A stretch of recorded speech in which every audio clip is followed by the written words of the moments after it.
پڑھنا چاہتے ہیں روزہ توبہ کا نشان بھی ہے. روزہ کس کا نشان ہے؟ توبہ کا نشان.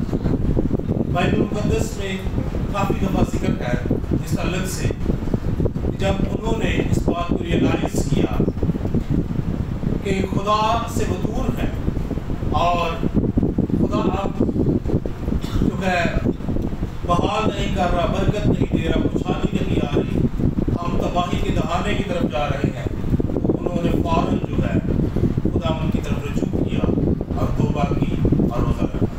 بائبل مقدس میں سے 4 آج خاص باتیں شاید ہم کمپلیٹ نہ کر پائیں، آپ حوالے لکھ لیں تاکہ بعد میں آپ جا کر اس کو اسٹڈی کر سکیں. پہلا سیموئیل 7 باب اس کی 8 آیت ہے، لیکن یہ سلسلہ شروع ہوتا ہے خدا کے عہد کے صندوق چھن جانے سے. پھر پہلا سلاطین ہے، فرسٹ کنگز اس کا چیپٹر 21 ہے اور ورس 27 ہے. اور پھر اس کے بعد ڈینیل 9 باب اس کی 3 اور 4 آیت ہے. اور پھر یونا 3 باب اس کی 5 سے 8 آیت ہے.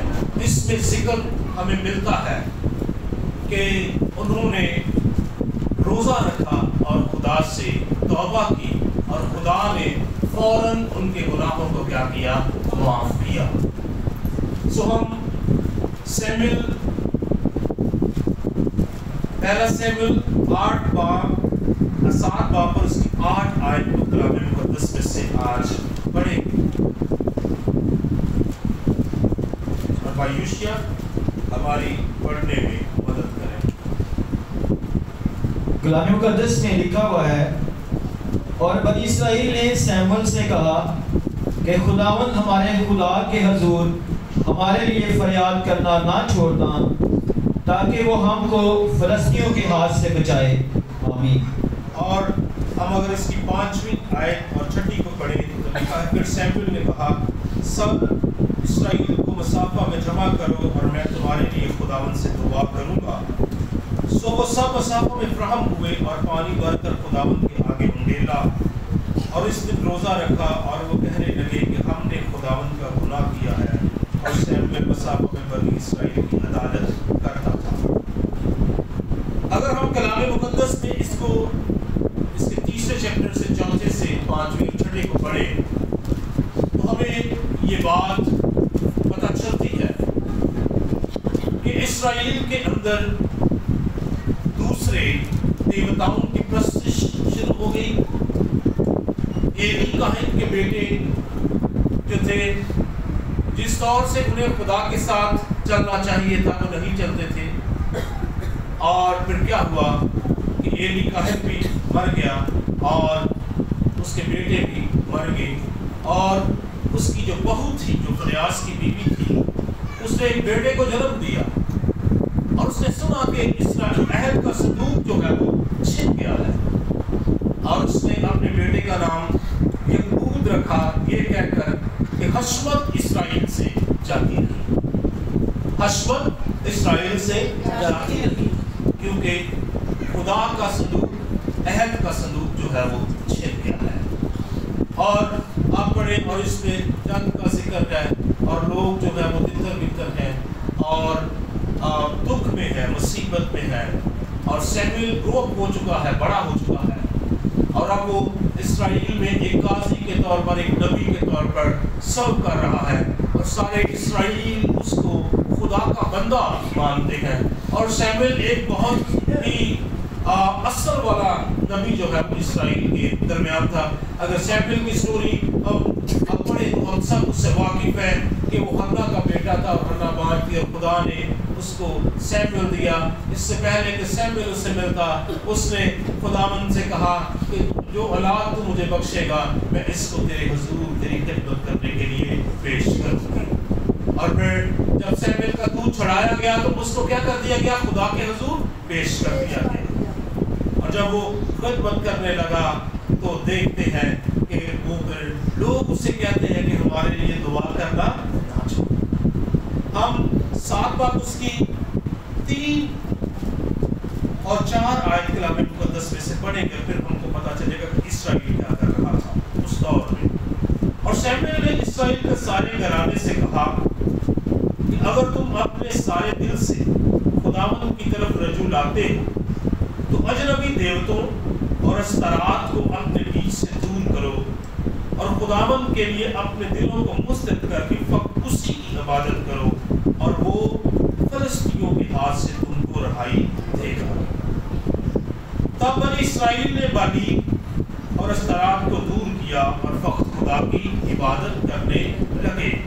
اور پھر لکھا ہے کہ وہ خداوند کے حضور جمع ہوئے اور انہوں نے روزہ رکھا اور دعا کی، اور خدا نے پھر اس کے بعد ہم دیکھتے ہیں خدا نے ان کو باہر بھی کیا۔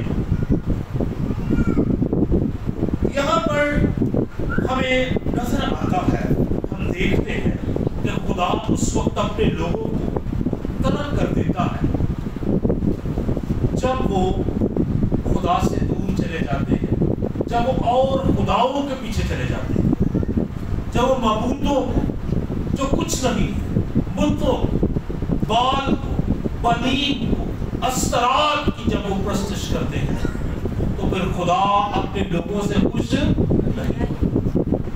اسرائیل کو خدا نے چن لیا۔ کس لیے چنا خدا نے اسرائیل کو؟ کہ وہ اس کے لوگ ہو۔ خدا ان کے ذریعہ سے اپنے آپ کو ظاہر کرتا۔ دنیا کے اندر ایک بہت قوم تھی جس کو خدا نے اپنے لیے چنا، ابراہیم کی نسل اور پھر اسحاق اور یعقوب کی نسل کو، اور یعقوب کے 12 بیٹوں، اور پھر اس نے اسرائیل کا نام، یعقوب کو اس نے کیا کہا؟ اسرائیل۔ اور اسرائیل کا کیا مطلب ہے؟ کوئی جانتا ہے؟ ہاں جی، خدا کا بندہ، خدا کا بیٹا، خدا کے لوگ۔ تو خدا کے لوگ ہیں، وہ خدا سے دور چلے جاتے ہیں، وہ بالیل کی پرستش کرنا شروع کرتے ہیں، وہ اونچے مقام بنا لیتے ہیں، وہ استرات کی پرستش کرتے ہیں، اور خدا ناخوش ہے، اور خدا نے انہیں ان کے ہاتھ میں کر دیا ہے، فلسطینیوں کے ہاتھ میں کر دیا۔ اور جب جنگ ہو رہی تھی تو مار کھا رہے تھے، وہ عہد کا صندوق لے گئے، عہد کا صندوق ہمیں چھڑائے گا، عہد کا صندوق بھی چھن گیا۔ یاد رکھیے، جب ہم درست نہیں ہوتے، جب ہم اپنے عہد کو ترک کر دیتے ہیں، جب ہم خدا سے دور چلے جاتے ہیں، جب ہم اپنے پورے دل اور اپنی پوری طاقت اور اپنی پوری جان اور اپنی پوری عقل سے خدا کی پرستش نہیں کرتے ہیں، ہم ان چیزوں کو آرڈنری کر دیتے ہیں، عام سا کر دیتے ہیں، اس کو خاص نہیں رہنے دیتے، اس کو پاک نہیں رہنے دیتے، اس کو علیحدہ نہیں رہنے دیتے، تو یاد رکھیے خدا پھر ہماری کورنگ اور پروٹیکشن نہیں ہے، خدا پھر ہمیں چھڑاتا نہیں ہے، خدا پھر ہمیں رہائی نہیں دیتا، خدا پھر ہمیں بچاتا نہیں ہے، جس طور سے اسرائیل فلسطینیوں کے ہاتھ میں۔ اور یاد رکھیے، کسی کے ہاتھ کے نیچے آ جانا آپ کی آزادی سلب ہو جاتی ہے، آپ کے مال کو لوگ لے جاتے ہیں، آپ کے بیٹے اور بیٹیوں کو اسیر کر لیتے ہیں، آپ وہاں پر اپنی مرضی سے جی نہیں سکتے جب آپ کسی اور کے تسلط میں چلے جاتے ہیں۔ دکھ، مصیبت، پریشانی اور پھر ندامت، شرمندگی ہماری زندگیوں میں ٹھہر جاتی ہے، اور اسرائیل کے لوگ دکھی، کیونکہ فلسطین بار بار ان کو کیا کرتے ہیں؟ ستاتے ہیں، تنگ کرتے ہیں۔ اور پھر سیموئیل انہیں بتاتا ہے کہ تم نے خدا کی پرستش نہیں، تم نے کسی اور کو چن لیا ہے، تم نے خدا کی جگہ بالیم کو اپنا خدا مان لیا، تم نے استرات کی پرستش کی ہے۔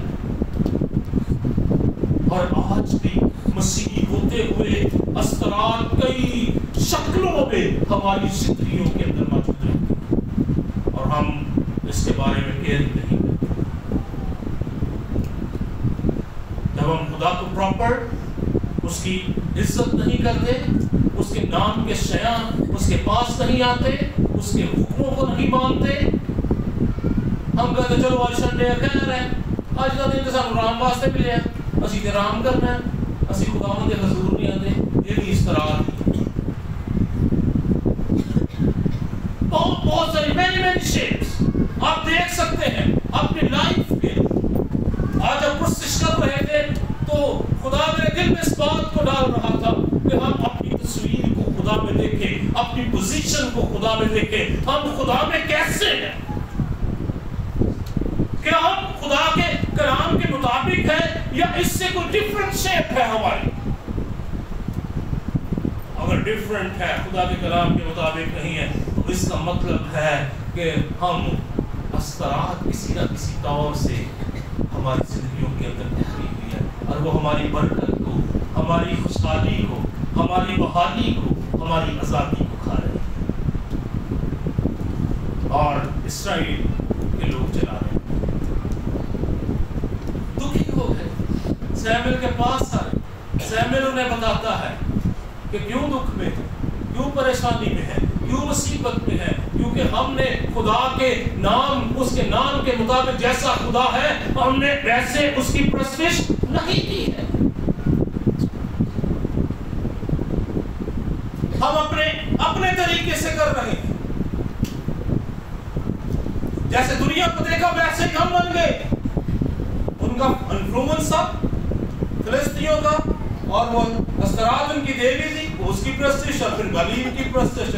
جیسے جیسے ادھر ادھر اونچے مقام انہوں نے بنا لیے اور وہ پرستش کرنے لگے، اور خدا اس سے ناراض تھا. اور پھر جب ان کی لڑائی ہوئی تو ان کے عہد کا صندوق بھی چھن گیا، اور فراس کی بیوی نے کہا کہ حشمت اسرائیل سے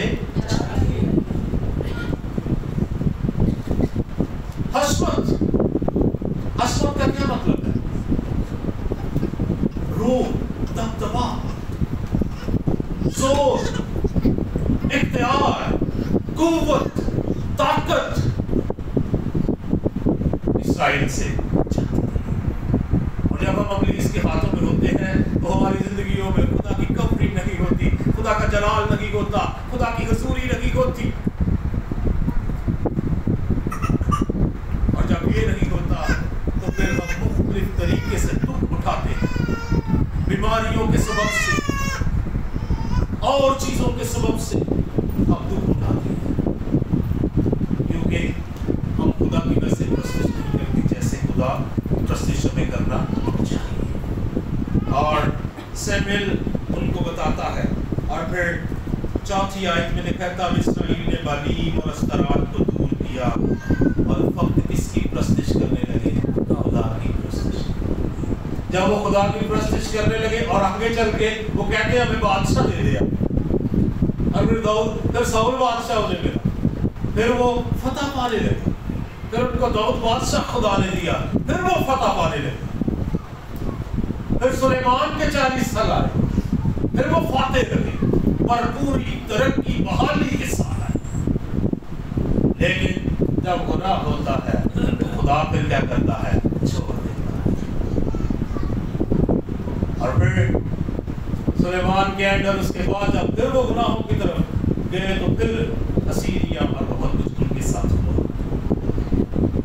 یاد رکھیے جب ہم خدا کے ساتھ چلتے ہیں، پورے دل سے چلتے ہیں، خدا برکت دیتا ہے، خدا بحال کرتا ہے، خدا روٹی اور پانی کو برکت دیتا ہے. کوئی پیزا سے برگر بڑھ جاتے ساڑھے راستے، کوئی صحت کا باعث بن جاتے. تو میری عبادت کرنا اور میں تیرے روٹی اور پانی پر کیا دوں گا؟ برکت دوں گا. خدا پھر برکت دیتا ہے، خدا پھر بحال کرتا ہے، خدا پھر قوت بخشتا ہے، خدا خوشحالی لے آتا ہے. جب انہوں نے بالیم اور استراد کو دور کیا، خدا نے بحالی کا ایک نیا دور ان کی زندگی میں شروع کیا. اور جب ہم اپنے گناہوں کو ترک کریں اور جب ہم خدا کے پاس آ جائیں گے، خدا ایک برکت اور بحالی کا نیا دور ہماری زندگیوں میں شروع کرے. ہر طرح کی شرمندگی جاتی رہے، ہر طرح کے دکھ جاتے رہے. خدا اس ملک میں ہمیں بحال کرنا شروع کرے. اس ذلت اور رسوائی کی زندگی سے خدا ہماری قوم کو نکالے.